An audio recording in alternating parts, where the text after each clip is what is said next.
ইতিমধ্যে নিউজিল্যান্ডের বিপক্ষে ৩ ম্যাচের টি-টোয়েন্টি সিরিজের জন্য প্রথম ২ টি-টোয়েন্টির স্কোয়াড ঘোষণা করেছে বাংলাদেশ ক্রিকেট বোর্ড, যেখানে চমকের পর চমক, কেননা প্রথমবার জাতীয় দলে ডাক পেয়েছেন পেসার রিপন মন্ডল। আলোচিত সেই পেসার এবার জাতীয় দলের দরজায় চলে এসেছেন। তার সাথে সাথে ডাক পেয়েছে আব্দুল গফফার সাকলাইন। তিনি ফিনিশিং এ ভালো ব্যাটিং করতে পারেন, পাশাপাশি তিনি দারুণ বল করতে পারেন।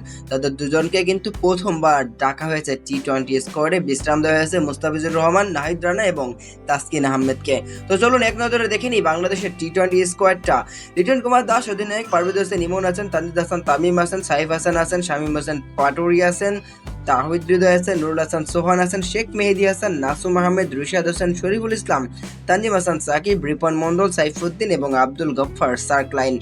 মূলত এই স্কোয়াডটা নিয়ে নিউজিল্যান্ডের বিপক্ষে আসন্ন ৩ ম্যাচের টি-টোয়েন্টি সিরিজের প্রথম এবং দ্বিতীয় টি-টোয়েন্টি ম্যাচ খেলবে। টি-টোয়েন্টিতে যদি পরিবর্তন করার দরকার মনে করে বাংলাদেশ ক্রিকেট বোর্ড, তাহলে অবশ্যই সেখানে পরিবর্তন করবে। দর্শক, আপনার কি মনে হয় এই স্কোয়াডটা কি ঠিক হয়েছে? পেসারদেরকে বিশ্রাম দিয়ে নতুনদেরকে সুযোগ দেওয়া কি ঠিক হয়েছে?